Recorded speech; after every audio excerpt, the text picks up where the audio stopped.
You've survived the lectures and swallowed the theory. And that's why I said sometimes you will go out of our sessions more confused than when you came in. On your teaching practice, you've coped with technological meltdown in the classroom. Just bear with me while we get the DVD working. You've navigated your way through the minefield of staff room etiquette. Normally the ones on the bottom are the ones that teachers have brought in. And you still want to be a teacher. So now it's crunch time. You need to get a job. As somebody who's always been in employment, the idea of not having a job, not being able to get a job is quite a daunting thought for me. This programme is packed with practical tips, from how to rehearse that interview to getting through an observed lesson. It could have been carnage, or it could have been really good, and as it happened, it worked quite well. Adele Holmes is a trainee RE teacher. Her placement school, Outwood Grange in Wakefield, runs a session for all its trainee teachers to help them land that all-important first post. And I'm hoping that the information I'm going to give you today is going to help you get that job and make that interview process a little bit easier. Head of Geography Vicky Simpson is closely involved with the school's recruitment, and she's keen to pass on her knowledge. Turnover in terms of applying for a job, interviews, knowing whether you've been successful or not is considerably quicker in education than it is in industry. Industry, it can take almost a month from start to finish. In teaching, it can be as little as 2 weeks from the date of the actual advert going in the TES to the actual recruitment of the suitable teacher. So you've got to act quick. Hello. Hello Adele, Hi. welcome to Oxford. Nice to meet you. Nice to meet you too. Welcome to Oxford. Professor John Howson is an educational recruitment specialist who tracks the teachers' job market. He's agreed to run a one-to-one session with Adele to give her the best possible preparation for the job application process. I mean, the process really starts for September, pretty soon after Christmas, although the bulk of the jobs appear from Easter to the end of May. If you haven't had a lot of jobs to apply for, then it's sometimes worth looking at people who want teachers from Easter or even from half term, because if they don't get very many applications, they may well consider somebody who will start in September and decide that they'll get a supply teacher in for a month or so.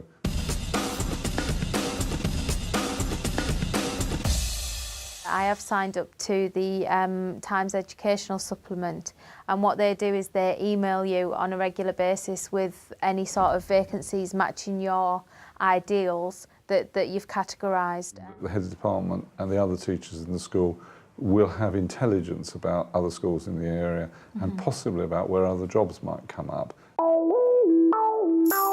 Be proactive, be engaged, go the extra mile on school-based training, build yourself a reputation. Whilst many trainees might apply for work outside of where they work, many trainees are also applying for jobs within the authorities within which they work, and there are grapevines and there are networks. So build yourself a reputation, be engaged with the whole life of the school. There tend to be more newly qualified teachers in the south, and particularly in London, than there are in the north. And I would encourage you to spread the net wider if you're not being successful early on. This is probably the make or break part of your application, is the letter of application.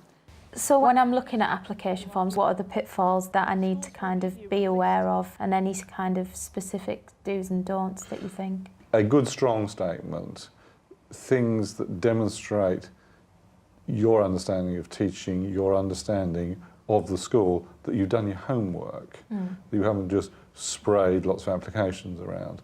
So the fact that you understand something about the nature of the context of where the school is situated, the type of pupils that are there, where this particular subject sits in terms of the profile of the school.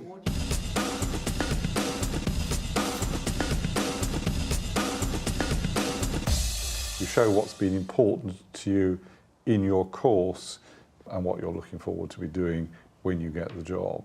Be careful about your personal statement. It says something about you that's different. Everybody in their training has done planning and behaviour management, and you will want to include those, but try and put a twist on it that will be very unique to you. The first sentence of the personal statement is critical, because that's the bit that will probably decide whether they read any more. And the other thing you need to do is to get somebody to look at your application form every time, because it's amazing how easy it is for everybody to miss their own mistakes. So, you've won a wonderful letter, you've done a wonderful application, and you've got the phone call saying, well done, you've got an interview. Could be in 2 or 3 days' time. It can be that quick, all right? So you don't necessarily always have a lot of time to prepare for your interview. The interview day will usually come in 3 parts: a tour of the school, an observed lesson, and the interview itself. Yeah. You are on interview all day. From the moment you walk into the school grounds to the moment you leave, there will be people watching. The walk around should help you decide if the school is right for you. Is this a place where I am going to feel comfortable if I'm offered a job here? And if I'm not, then how many compromises am I prepared to make?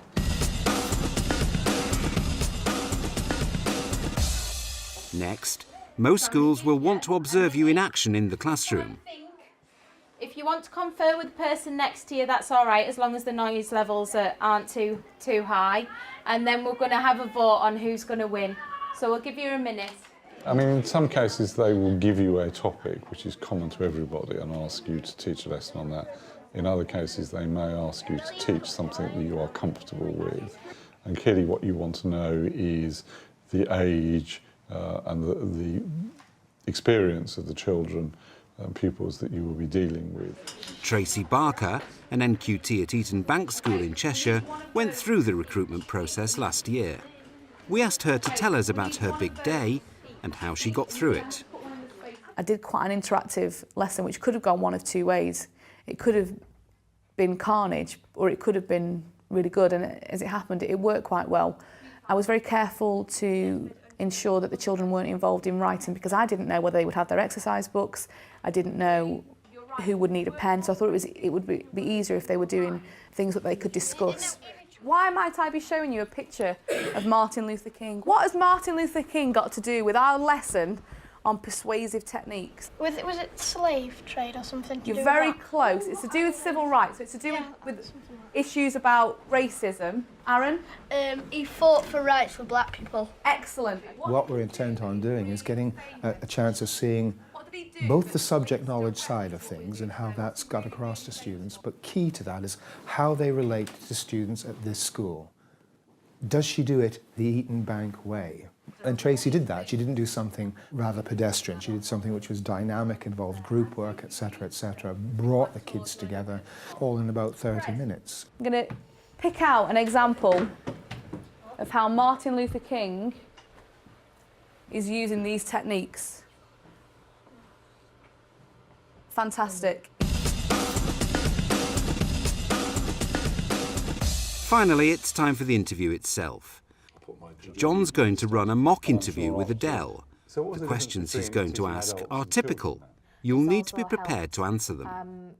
Don't be afraid to do a little bit of practicing with things like interviews. I used to go down to my local pub with my wife, have a couple of Coca-Colas and, interview each other. So then why do you want to teach RE?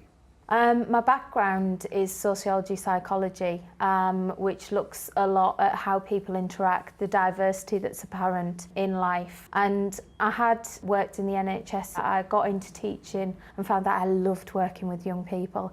I loved seeing those light bulbs go on in their kind of thought patterns when they actually got what I was teaching them. So what would you say are your strengths and weaknesses? I think sometimes classroom management in terms of using resource can be an issue for me. But in terms of my strengths, I think the fact that I'm quite creative in my teaching as well. I do stick to what needs to be taught, but I like to do so in an innovative manner. Assuming we offer you the post, where do you see yourself in 5 years' time? I would see myself as definitely teaching for a minimum a minimum of 3 years, because I think you do need to concentrate on that before you go any further.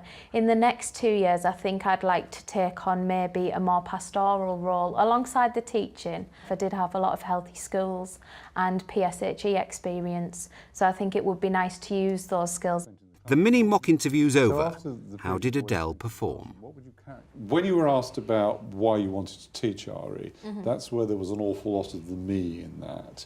It was not quite about what are we doing it for the children's purpose. It was, you know, I'm doing this because to put it crudely, I will feel great at the end of the day if I've seen a light bulb switch on.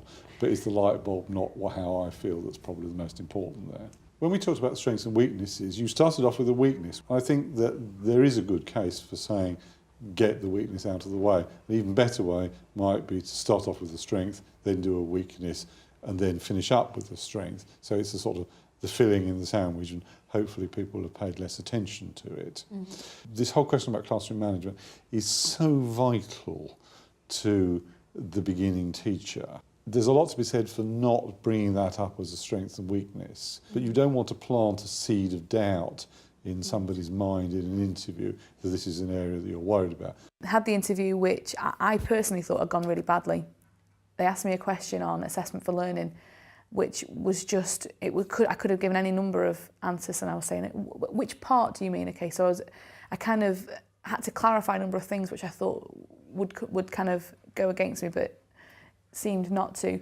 Sometimes people answer the question they think they hear, right? And that can often be one that they've maybe prepared in advance or expected to get. Whereas I can remember on at least one occasion, Tracy asked for clarification in the question. Now, that wasn't to me a sign of somebody who didn't have the wit to understand it in the first place, but somebody who wanted then to unpick what we were asking and get to the heart of it and answer exactly what was being asked. If you apply for a job, then the school will assume that you're applying for it because you want it. If, however, when you get there, you discover that you really don't want the job, even though they're going to offer it to you, the sensible thing is to say to the senior member of staff as early as possible, I'm sorry, I'm going to withdraw because, and then you can give them the reason why. Unlike lots of commerce and industry and local government, you are offered the job on the day and you are expected to say there and then whether you will accept it, and if you accept it, you're not expected to pull out a week later because you found another one. Every interview that you do is an experience, and you build on those experiences until you knock them dead in that school that is perfect for you. I kind of think that, you know, looking for a job, a teaching job, it's kind of like looking for a partner, because you've got criteria that you want the school to meet, but equally they've got criteria that they will expect you to meet. You're in that school for 12 months, often longer, and actually that experience can really, really impact, I think, on who you become as a teacher and how you kind of develop as a professional. So I actually think that choosing the right school is really, really important. Given what I've said, and I've clearly been critical because we've been trying to deconstruct the interview, I'm delighted to say that if I was ahead looking for a teacher of RE, I would want to offer you the job even at this stage of your training. And I'm sure that by the end of term 2, I would be even more certain that I want to offer you a job.